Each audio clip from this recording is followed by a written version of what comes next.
யோ, என்னையா முதலமைச்சருடைய பையனை வந்து அரெஸ்ட் பண்ணிருக்கீங்களாமே, மரியாதையா வந்து வெளியே விட்டுருங்க, இல்லைன்னா நடக்கிறதே வேற. நடக்கிறது எங்காச்சு தெரியும்ல. முதலமைச்சருடைய பையனா? முதலமைச்சருடைய பையன்லாம் யாருமே அரெஸ்ட் பண்ணலையே. அவரு ஜாலியா அங்க உட்காந்து யூடியூப் சேனல்ல பேட்டி கொடுத்துக்கிட்டு இருக்காரு. நீ என்னப்பா ஏதோ சொல்லிக்கிட்டு இருக்க? பொய் சொல்லாதீங்கய்யா. முதலமைச்சர் ஸ்டாலின் அவருடைய பையனான உதயநிதியை தானே நீங்க வந்து அரெஸ்ட் பண்ணிருக்கீங்க. மரியாதையா வந்து வெளிய விடுங்க, இல்லைன்னா அவ்வளவுதான் சொல்றான், நடக்கிறதே வேற. ஆடா பாவீங்களா, அவங்கதான் ஏதோ லூசு மாதிரி இங்க நடக்கக்கூடியது எங்களுடைய ஆட்சி தான், அங்க கொண்டு வந்த அந்த திட்டங்கள் இருக்கிற வரைக்கும் இந்த திராவிட ஆட்சி தான் நடக்கும்னு சொல்லிட்டு ஏதோ கற்பனை உலகத்துல வாழ்ந்துகிட்டு இருக்காங்கன்னா, நீங்களுமாடா இன்னும் அதை வந்து நம்பிக்கிட்டு இருக்கீங்க? என்னது ஆட்சி மாறிடுச்சா? இப்ப நடக்கிறது வந்து டிவிகேவோட ஆட்சியா? முதலமைச்சர் வந்து விஜயா? ஐயோ, இது தெரியாம நாங்கெல்லாம் ஆர்ப்பாட்டம் பண்ணிட்டு இருக்கோமே. எலெக்ஷன் நடந்து மக்கள் ஓட்டு போட்டு ரிசல்ட் வந்து இங்க டிவிகேயோட ஆட்சி வந்து பல மாசம் ஆக போகுது. இன்னுமாடா அந்த கனவு உலகத்துல வந்து வாழ்ந்துகிட்டு இருக்கீங்க? டேய் தேசம் எந்திரிங்கடா. அப்ப எங்க கிட்ட பொய் சொல்லிட்டாங்களா? இந்த மாதிரிதான் இந்த உதயநிதி அரஸ்ட்ல இந்த கொத்தடிமைங்கெல்லாம் காமெடி பண்ணி வச்சுக்கிட்டு இருக்காங்க. இவரை என்னமோ சுதந்திர போராட்ட தியாகி இவர் அரெஸ்ட் பண்ணியிருக்காங்க. அதற்குண்டான போராட்டத்தை இவங்க வந்து முன்னெடுக்கிறாங்களாம். எல்லாமே கத்திக்கிட்டு இருக்காங்க. சாயங்காலம் வந்து உதயநிதியை வீட்டுக்கு அனுப்பிச்சிட்டாங்க. போராட்டமும் இல்ல, ஒரு புண்ணாக்கும் இல்ல, ஏஞ்சி போங்கடா அப்புறம் செஞ்சீங்களா அப்படின்னு சொல்லிட்டு போலீஸ் வந்து அவங்கள வந்து தொருத்தி அடிச்சிருக்காங்க. ஜீப்ல இருக்கானே அவனான் பாரு. உண்மையாலுமே இன்னும் நினைச்சுக்கிட்டு இருக்காங்க திரிஷாவாலதான் இந்த உதயநிதியை வந்து அரெஸ்ட் பண்ணிருக்காங்க, அதுதான் வந்து அது அவருடைய அரெஸ்டுக்கு வந்து காரணம் அப்படின்னு சொல்லிட்டு நம்பிக்கிட்டு இருக்காங்க. ஆனா அதற்கு பின்னாடி மிகப்பெரிய ரீசன்ஸ் எல்லாம் இருக்கு. சொல்ல போனா ஒரு மாசத்துக்கு முன்னாடியே அதற்குண்டான பிளான் எல்லாம் வந்து விஜய் அவர்கள் வந்து போட்டிருக்காங்க. சோ அதை எப்படி பிளான் பண்ணிருக்காங்க? இந்த அரெஸ்டுக்கு பின்னாடி இருக்கக்கூடிய அந்த முக்கியமான காரணம் என்ன? உண்மையாலுமே இந்த அரெஸ்டால யாருக்கு வந்து அட்வான்டேஜ், யாருக்கு வந்து டிஸ்அட்வான்டேஜஸ் அப்படின்ற எல்லா விஷயத்தையும் இந்த வீடியோல நம்ம பார்க்க போறோம். உடனே நம்ம அண்ணன் தான் கிளம்பி வந்துறாரு. யாரு? நம்மளுடைய திரள் நிதி கலெக்ஷன் ஏஜென்ட் செபாஸ்டியன் சீபான். அங்க டிஎம்கே காரங்களே அமைதியா இருக்காங்க. அண்ணன் கிளம்பிட்டாரு, கொடுத்திருக்காரு ஒரு 5 பக்கத்துக்கு அறிக்கை கொடுத்து சரியான முட்டு வந்து கொடுத்திருக்காரு. அவரையும் சேர்த்து வச்சு இந்த வீடியோல நம்ம புழக்க போறோம். தோத்தா என்ன தோத்துட்டு போறோம், தோத்தா என்ன தோத்துட்டு போறோம். தோல்வி என்பது தோல்வி அல்ல. So, ladies and gentlemen, welcome back to OG Politics.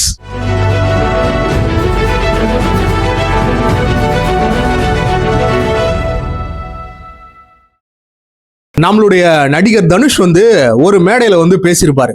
இந்த மாதிரி நான்லாம் வந்து இந்த போயஸ் கார்டன்ல வீடு வாங்கக்கூடாதா, வீடு கட்டக்கூடாதா, ஏன் ஒரு சாதாரணமா இருக்கிறவன் இங்க கீழே தான் இருக்கணுமா, ஏன் நாங்கெல்லாம் போயஸ் கார்டன்ல வந்து வீடு கட்டக்கூடாதா அப்படின்னு சொல்லிட்டு கேட்டிருப்பாரு.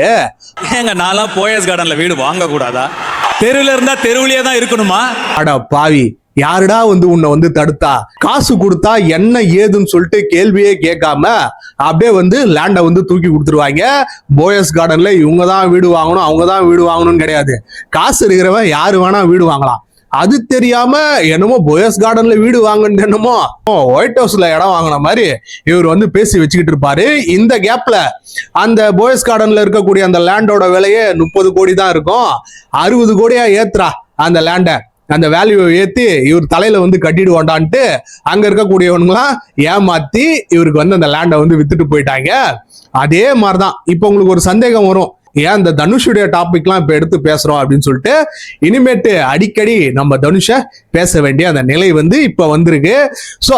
சோ இந்த மாதிரிதான் வைங்களேன், அவர் வந்து அந்த கதையை வந்து சொல்லியிருப்பாரு. இந்த போயஸ் கார்டன் வீடு பின்னாடி ஒரு சின்ன கதை இருக்குங்க. இதெல்லாம் யாரா உன்கிட்ட கேட்டா, யாரா நீ? அதே மாதிரிதான் இந்த கொத்தடிமைங்களும். ஏன் வந்து உதயநிதி அரெஸ்ட் பண்றாங்க, அதற்கு பின்னாடி இருக்கக்கூடிய அந்த காரணங்கள் என்ன, இவர் என்ன அப்படியே அரெஸ்ட் பண்ணிட்டு உள்ள போயிட்டுன்னா ஒரு 10 வருஷமா உள்ள வைக்க போறாங்க, இந்த மாதிரி எந்த ஒரு ரீசனும் இல்லாம எந்த ஒரு புரிதலும் இல்லாம டிஎம்கே ஒழிக அப்படின்னு சொல்லிட்டு கத்திக்கிட்டு இருக்கானுங்க.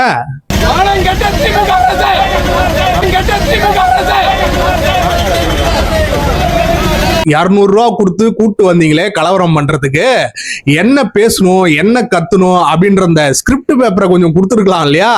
அவன் மாட்டுன்னு கத்திக்கிட்டு இருக்கான் டிஎம்கே ஒழிகன்னு. அங்க போலீஸ்காரர் வந்து தலையில அடிச்சுக்கிட்டு இருக்காரு.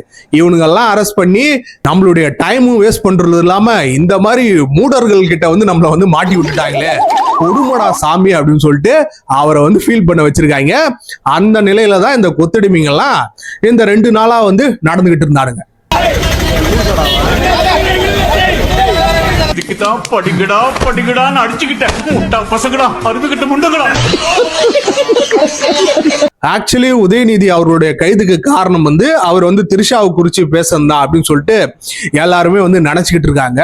ஆனா அப்படி நினைச்சுக்கிட்டு இருந்தாங்கன்னா அவங்கள விட முட்டாள் யாருமே இருக்க முடியாது. அதற்கு பின்னாடி இருக்கக்கூடிய அந்த பொலிட்டிக்கல் ரீசன்ஸ் தான். நீங்களே வந்து பார்த்திருப்பீங்க, தொடர்ந்து டிஎம்கேல இருந்தும் டிஎம்கேல இருக்கக்கூடிய அந்த லீடர்ஸுமே ஒரு விஷயத்த தொடர்ந்து சொல்லிக்கிட்டே இருந்திருப்பாங்க. இங்க பாருங்க, எங்களுடைய திட்டங்கள்லாம் நடக்க வரைக்கும் இங்க திராவிட ஆட்சி தான். நம்மளுடைய முதல்வர் ஸ்டாலின் தான் வந்து பாத்தீங்கன்னா அங்க ஆட்சி பண்ணிக்கிட்டு இருக்காரு. என்னமோ இவங்க அப்பா வீட்டு காசுல இருந்து அந்த காசை எடுத்து நலத்திட்ட உதவிகளுக்கு பண்ண மாதிரியும், இவங்க கட்சியுடைய கலெக்ஷன் காசுல இருந்து எடுத்து மக்களுக்கு இந்த நலத்திட்டம் எல்லாம் பண்ற மாதிரியும் சொல்லிக்கிட்டு இருப்பாங்க. அது மக்களுடைய வரி பணம்.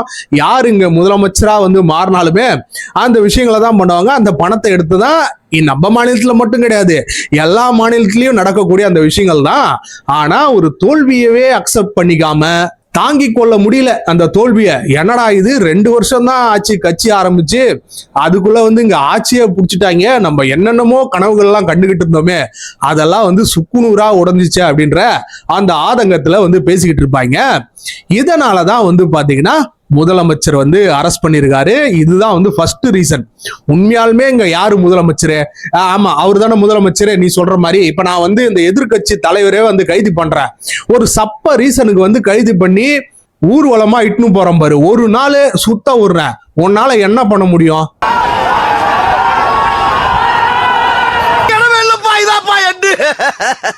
நீ நினைக்கிற அளவுக்கு நான் ஒண்ணும் பெரிய பயிற்று கிடையாதுப்பா, ஒன்லி பில்டப்புப்பா.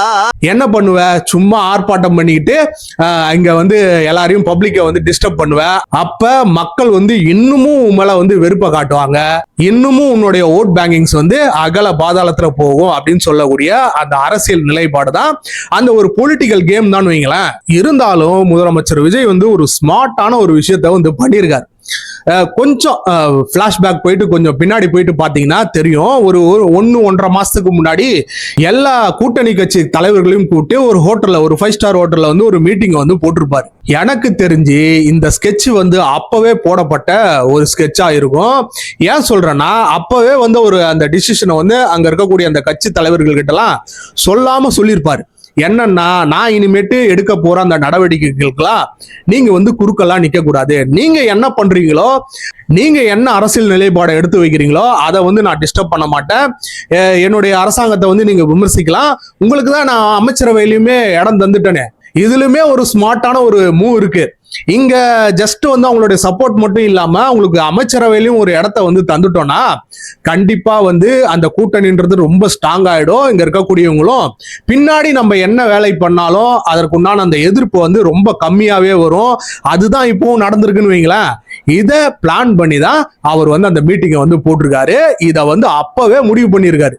ஆனா இங்க உட்காந்துக்கிட்டு இவனுங்க தான் சொல்லிக்கிட்டு இருக்காங்க, இவருக்கு நடிக்க தானே தெரியும், அரசியல்லாம் ஒன்றும் தெரியாது. ஏண்டா 2 வருஷம் தான் ஆகுது, அங்க ஒருத்தவன் 16 வருஷமா கட்சி தொடங்கி வந்து கத்திக்கிட்டு இருக்கான், மேடை மேல மேடை போட்டு கத்திக்கிட்டு இருக்கான். ஒரு பிரோஜனமும் கிடையாது, ஒரு கவுன்சிலர் சீட்டு கூட ஒன்றும் ஜெயிக்கல. ஆனா 2 வருஷத்துல சும்மா 75 வருஷம் கட்சின்னு சொல்லிட்டு சொல்லிக்கிட்டு இருப்பாங்க. அதோடைய ஆணி வேற புடுங்கி ஆட்டங்கான வச்சு இன்னைக்கு முதலமைச்சராகவே ஆயிட்டாரு. அவருக்கு தான் அரசியல் தெரியாதுன்னு சொல்லிட்டு இங்க இருக்கக்கூடியவங்கலாம் கத்திக்கிட்டு இருப்பாங்க. சோ இந்த பிளானை வந்து முதலமைச்சர் விஜய் அவர்கள் வந்து அப்பவே வந்து போட்டிருக்காரு. அதற்குண்டான சரியான சந்தர்ப்பத்துக்கு வந்து வெயிட் பண்ணிருக்காருன்னு வைங்களேன். நீ இந்த மாதிரி ஏதாவது பேசுவ, கண்டிப்பா தெரியும் டிஎம்கேல இருக்கிறவங்க எல்லாம் இந்த மாதிரி ஏதாவது ஒரு லூஸ் டாக் வந்து விடுவாங்க. அப்ப வந்து உன்னை 1 நாளோ 2 நாளோ தூக்கி ரவுண்டு சுத்த விடுறோம் பாரு, அப்ப தெரியும் என்னுடைய பவர் என்ன அப்படின்றது. உண்மையாலுமே முதலமைச்சர் யாரு அப்படின்றது இங்க இருக்கக்கூடிய இந்த கொத்தடிமைகளுக்கெல்லாம் அன்னைக்கு வந்து தெரிய வந்திருக்கு. சோ இதுல இன்னொரு விஷயமும் இருக்கு.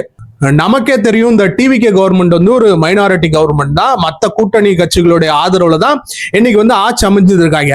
இதை வச்சுதான் இங்க வந்து பூச்சாண்டி காட்டிக்கிட்டு இருந்தாங்கன்னு வைங்களேன். நீங்க எங்க மேதெல்லாம் வந்து ஆக்ஷன் எடுத்துட்டீங்கன்னா அவ்வளவுதான், நாங்க வந்து இந்த கூட்டணி கட்சிகளோட இதெல்லாம் வாபஸ் வாங்க சொல்லிடுவோம், உங்க ஆட்சி வந்து கலைஞ்சிரும், அவ்வளோ பவர் எங்க கிட்ட இருக்கு, தெரியும்ல நாங்கெல்லாம் யாருன்னு சொல்லிட்டு, சாதாரணமா வந்தவங்களடா டிஎம்கே அப்படின்னு சொல்லிட்டு கம்பு சுத்திக்கிட்டு இருந்தாங்க.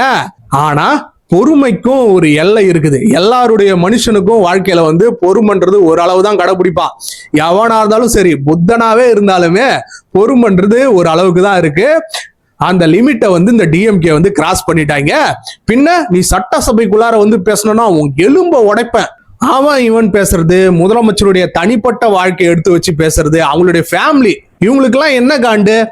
எம்.கே. ஸ்டாலின் அவர்களை அப்பாவா காணும்னு சொல்லிட்டு ஒரு கதையை வந்து சொல்லிட்டாரு. எம்.கே. ஸ்டாலின் வந்து அரசியல்ல இருக்காரு, அவருமே முன்னாள் முதலமைச்சரா இருந்தாரு, அவர் வந்து கரண்ட் பாலிடிக்ஸ்ல இருக்காரு, அவரை தானே விமர்சனம் பண்ணியிருக்காரு. அவங்கள கட்சியில இருக்கக்கூடியவங்க, அவங்க கட்சியில அவங்க ஃபேமிலியில யாராவது அரசியல் இருந்தாங்கன்னா அவங்கள குறிச்சிட்டு விமர்சனம் பண்ணிட்டு போக வேண்டியது தானே. ஆனா அதை விட்டுட்டு அவருடைய தனிப்பட்ட வாழ்க்கை, ஏன்னா அவருக்கு நெகட்டிவ் சைடு அப்படின்றது பெருசா ஒண்ணும் இல்ல பாத்தீங்களா அரசியல்ல, இப்பதானே வந்திருக்காரு, அப்ப வேற வழி இல்ல, இதனால அவருடைய பர்சனல் எடுத்து வச்சுதான் பேசி ஆகணும். அந்த மாதிரிதான் இவனுங்க வந்து பண்ணிக்கிட்டே இருந்தாங்க. இது நம்முடைய திராவிட முன்னேற்ற கழகம், நம்முடைய தலைவர் முதலமைச்சரா இருந்தா இந்த நிலைமை ஏற்பட்டிருக்குமா? புடுங்கிருப்பாரு, அப்படியே அப்படியே ஒரே புடுங்க புடுங்கி இங்க நட்டுருப்பாரு. இருங்கடா இருங்க, அமைச்சரவை ஃபார்ம் பண்ணட்டும், ஒரு 3 மாசம் போட்டோம், பேசுறதெல்லாம் பேசு, அதுக்கப்புறம் என்ன பண்றோம் பாரு அப்படின்னு சொல்லிட்டு இந்த அரெஸ்ட்டை வந்து பண்ணியிருக்காரு. ஆனா அது புரியாம தான் அங்க இருக்கக்கூடிய இந்த கொத்தடிமைகள்லாம் ஏற்கனவே நெகட்டிவா இருக்கக்கூடிய அந்த டிஎம்கேவை இன்னும் அகல பாதாளத்துல நான் தள்ளுறேன் பாரு அப்படின்ட்டு போராட்டம் பண்றாங்க. சரி, போராட்டம் பண்றாங்கன்னு வைங்களேன், எதிர்கட்சி தலைவரை கைது பண்றாங்க, அதனால போராட்டம் பண்றாங்கன்னு வைங்களேன், அமைதியா ஒரு இடத்துல உட்காந்து போராட்டம் பண்ண வேண்டியதானே. சாலை மறியல் பண்றாங்க, சாலை மறியல், அங்க வரக்கூடிய அந்த பப்ளிக்ல வந்து டிஸ்டர்ப் பண்றாங்க, பேரிகார்டு போட்டிருக்காங்க, அது மேல எகிரி குதிக்கிறான் ஒரு லூசு.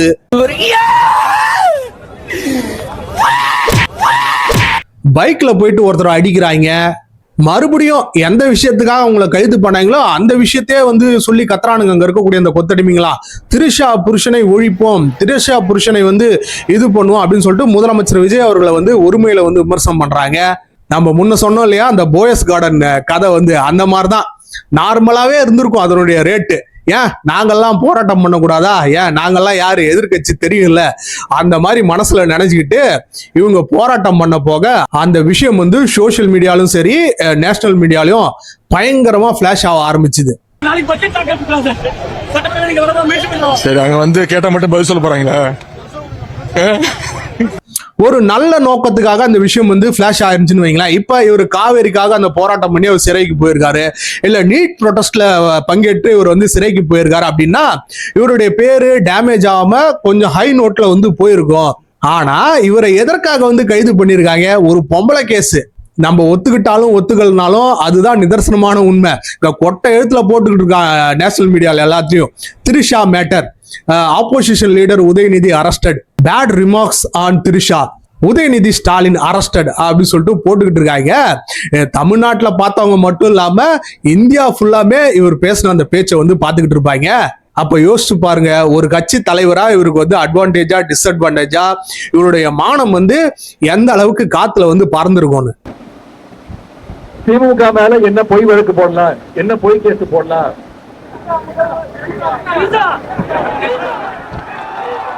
எங்க தண்ணி வருதோ இல்ல அங்க தண்ணி வரணும். காவிரி சொன்ன இதெல்லாம் தூக்கி ஓரம் வச்சுட்டு உண்மையாலுமே மனசாட்சிப்படி பேசணும்னு வந்து பாத்தீங்கன்னா, அந்த குலவதிய, அந்த பாரிஜாத பூவை, அந்த பவள மல்லிய, அந்த மணிமேகலைய திரிஷா அவர்கள், மாண்புமிகு திரிஷா அவர்களை வந்து விமர்சனம் பண்ணதுக்காக இவர் வந்து அரெஸ்ட் பண்ணிருக்காங்க. பாரிஜாத பூவை, அந்த மேகலைய, அதுவே வந்து பாத்தீங்கன்னா ஒரு தவறான விஷயம் தான். சொல்ல போனா இதற்குண்டான அந்த டெஃபமேஷன் கேஸை வந்து கோர்ட்ல போட்டுட்டு இதற்குண்டான அந்த அட்வைஸுமே கோர்ட் மூலியமா வந்து கொடுத்துருக்காங்க. இந்த மாதிரியான விஷயங்களுக்கெல்லாம் வந்து அரெஸ்ட் பண்ணக்கூடாது, ஜஸ்ட் லைக் தட் வந்து நீங்க வந்து கோர்ட்ல கேஸ் தான் ஃபைல் பண்ணணும் அப்படின்னு வந்து சொல்லியிருப்பாங்க. சோ அதை வந்து பண்ணிட்டு போயிருந்துருக்கலாம். இது என்னதான் உதயநிதி அவர்களை வந்து அரெஸ்ட் பண்ணது நமக்கு ஒரு சந்தோஷம் தரக்கூடிய விஷயமா இருந்தாலும், இந்த விஷயத்துக்காக இவர் வந்து அரெஸ்ட் பண்ணியிருக்காங்கன்னா நாளைக்கு இதற்குண்டான அந்த கேள்விகள்லாம் வந்து எழும். உங்களுடைய கட்சியில இருக்கக்கூடியவங்களே பல பேர் வந்து இங்க இருக்கக்கூடிய அமைச்சர்கள் எம்எல்ஏக்கள் மீதெல்லாம் கம்ப்ளைண்ட் வந்து கொடுத்துருக்காங்களே, அதற்குண்டான ஆக்ஷன்ஸை வந்து நீங்க ஏன் துரிதப்படுத்தல? ஏன் வந்து அவங்கள வந்து உடனடியா வந்து விசாரணை பண்ணல? இதை வந்து மக்கள் மட்டும் கிடையாது, கோர்ட்லயுமே இதை தான் வந்து கேள்வி எழுப்புவாங்க. இந்த ஒரு இதை வந்து எடுத்து வச்சுக்கிட்டு நாளைக்கு வந்து உண்மையாலுமே இருக்கோ இல்ல நிறைய பேர் வந்து ஃபேக் கம்ப்ளைண்ட்ஸ் எல்லாம் வந்து கொடுப்பாங்க. அப்ப இந்த மாதிரியான கேள்விகள்லாம் வரும். அப்போ ஒரு சந்தேகம் வந்து எழும், என்னடா இது ஒரு நடிகையா இருக்கக்கூடியவங்க அவங்க மீது ஏதாவது ஒண்ணு பேசிட்டாங்கன்னா உடனே வந்து ஆக்ஷன் எடுக்கிறாங்க, ஆனா அங்க சாமானிய மக்களா இருக்கக்கூடியவங்க மீது ஏதாவது பேசினாக்கா எந்த ஒரு ஆக்ஷனுமே இல்லையடா அப்படின்ற அந்த நிலை வந்து வரும். இது என்னதான் இப்ப டிவிகேக்கு ஒரு அட்வான்டேஜா இருந்தாலுமே ஒரு சைட்ல நம்ம பார்க்கக்குள்ள இது ஒரு மிகப்பெரிய ஒரு டிசாஸ்டர்ஸ் மூவ் தான் டிவிகேவை பொறுத்த வரைக்கும். உண்மையாலுமே இந்த உதயநிதி எல்லாம் சின்ன தத்தின்னு ஏன் கூப்பிடுறான்னு இப்பதான் நமக்கு வந்து தெரிய வருது. இந்த விஷயத்துல ரொம்ப ரொம்ப அழகா ஸ்கோர் பண்ணிட்டு போயிருந்துருக்கலாம். ஒன்னும் கிடையாது, கைது பண்ணிட்டாங்க இல்லையா, அப்ப வெளியே வந்து ஒரு சிம்பத்திக்காக ஒரு பேட்டியை வந்து கொடுத்துருக்கலாம். நான் பண்ணது தப்பு தாங்க, ஏதோ வாய் தவறி வந்து பேசிட்டேன், இருந்தாலும் அவங்களுடைய பேரை வந்து நான் குறிப்பிட்டே பேசல, அதை நீங்க வந்து வீடியோலயே பார்த்திருக்க முடியும், அதற்காக வந்து அரெஸ்ட் பண்றாங்க, சரி அதற்காக நான் வந்து மன்னிப்பு கேட்டுக்கிறேன். இந்த மாதிரி அவங்களுடைய கட்சியில வந்து இந்த பிரச்சனை இருக்கு, இந்த பாலியல் குற்றங்கள்லாம் வந்து தொடர்ந்து வந்து இங்க இன்க்ரீஸ் ஆகிட்டே வருது, அதற்குண்டான ஆக்ஷன்ஸ்லாம் வந்து என்ன எடுத்திருக்காங்க? எனக்கும் வந்து ஃபேமிலி இருக்கு, எங்களுடைய கட்சியிலயுமே வந்து நிறைய பெண் தொண்டர்கள்லாம் இருக்காங்க, அதனால வந்து நான் இந்த மாதிரிலாம் வந்து பேச மாட்டேன், இந்த மாதிரி நான் வந்து பேசுறது யாருடைய மனசுக்காவது புண்பட்டு தயவு செய்து எங்களை வந்து மன்னிச்சிருங்க அப்படின்னு சொல்லிட்டு சிம்பிளா முடிச்சிருந்தா மொத்த சிம்பத்தி ஓட்டுமே இங்க வந்து இவர் பக்கம் வந்து திரும்பி இருக்கும். ஆனா அது கூட தெரியாம தத்தியாட்டம் அரெஸ்ட் பண்ணிட்டு போறாங்க. என்ன அறுத்து தள்ளிடுவாங்களா? இந்த அரெஸ்ட்டை வந்து நான் ஜோக்கா தான் பாக்குறேன். சரி, அங்க வந்து கேட்டா மட்டும் பதில் சொல்ல போறாங்களா? நான் யாரு தெரியுமா, டிஎம்கே யாரு தெரியுமா, இதெல்லாம் யார் உங்ககிட்ட கேட்டது? என்ன விஷயம் இப்ப கரண்ட்ல என்ன விஷயம் நடக்குது, அதற்குண்டான அரசியலை பண்ணுவோம், அதுல எப்படியாவது நம்ம ஸ்கோர் பண்ண பார்ப்போம்னு பார்க்காம தேவையில்லாம இங்க பொதுமக்களை வந்து டிஸ்டர்ப் பண்ணிக்கிட்டு ஆர்ப்பாட்டன்ற பேர்ல போலீஸ் மேல எல்லாம் கை வச்சுக்கிட்டு இருந்தா இன்னும் இவங்களுடைய ஓட் பேங்க் வந்து அகல பாதாளத்துல தான் போவோம்.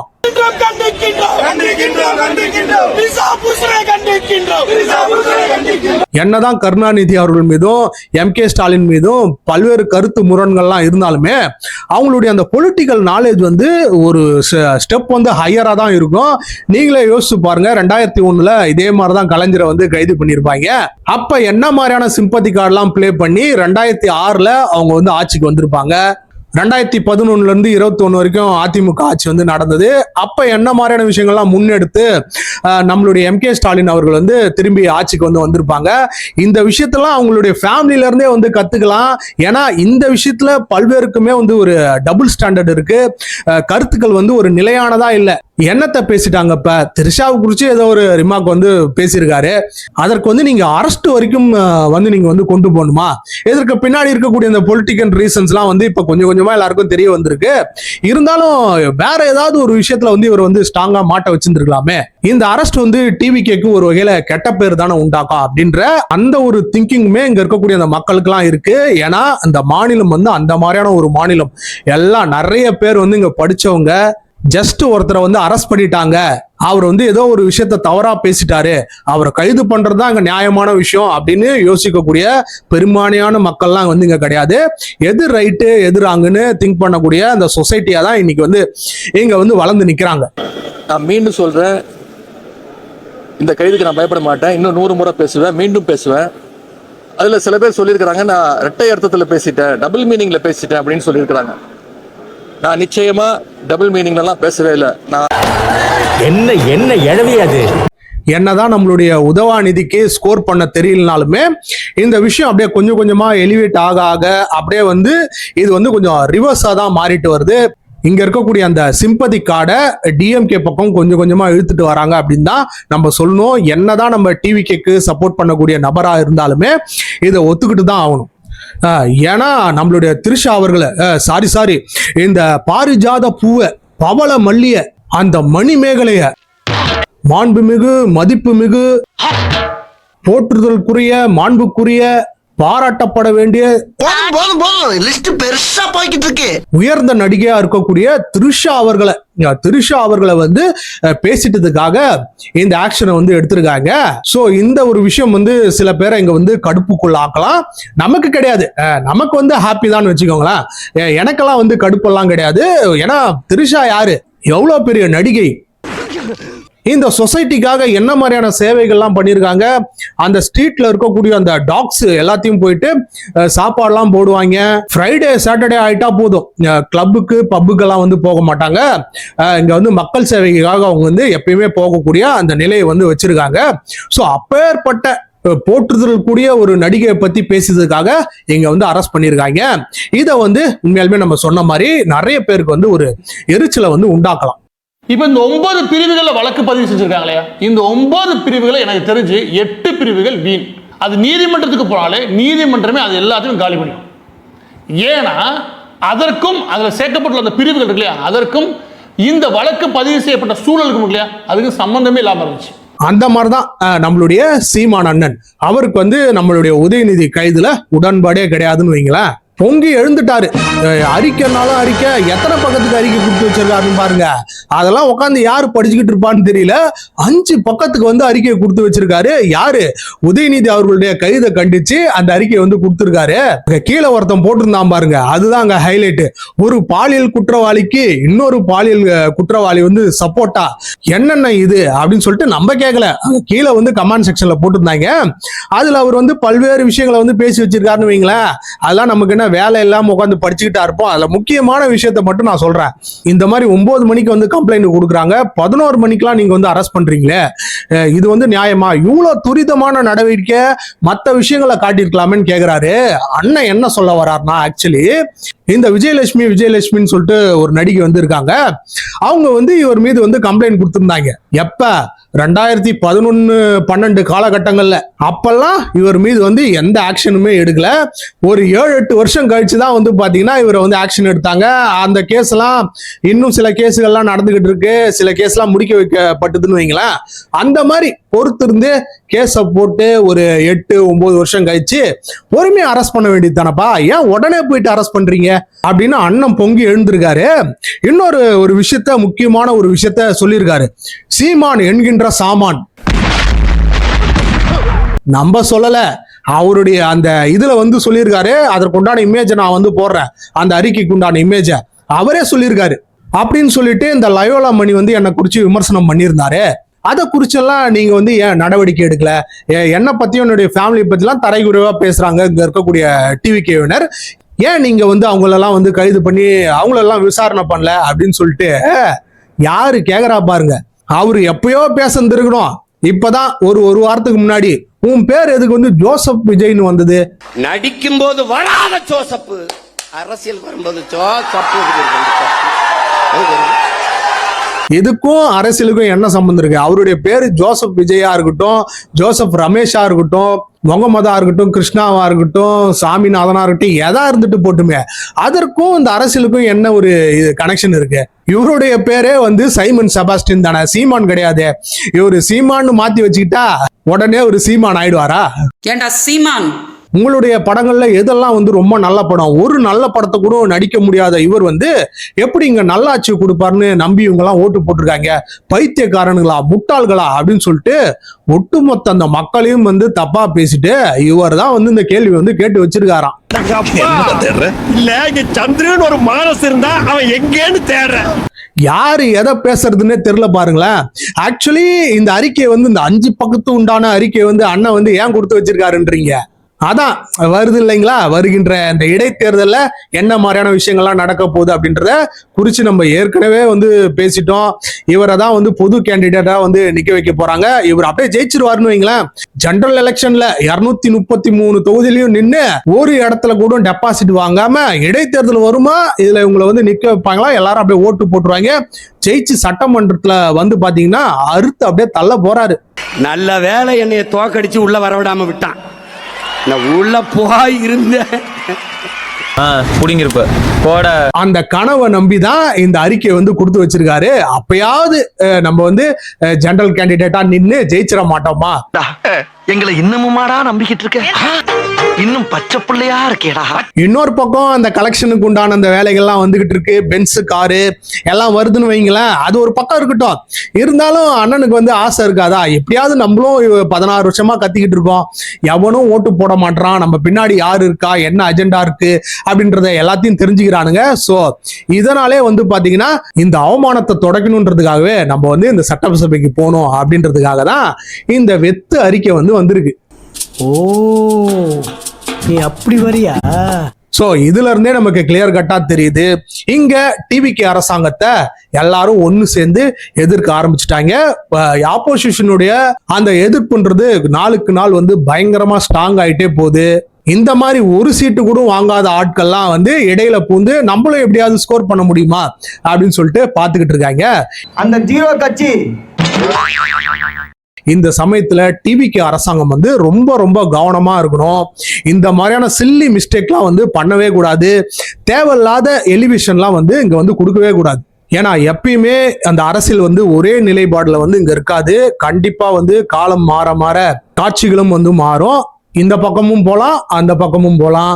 சோ இதனாலதான் டிஎம்கே மாதிரியான கட்சிகளை அகற்றிட்டு இங்க டிவிகே அரசாங்கத்தை வந்து எட்டு வந்து மக்கள் வந்து மேடையில ஏத்தி வச்சிருக்காங்க. சோ அதை அறிஞ்சு வந்து கவனமா செயல்படணும் அப்படின்னு சொல்லி கொண்டு இந்த வீடியோ வந்து நம்ம முடிச்சுக்கிறோம்.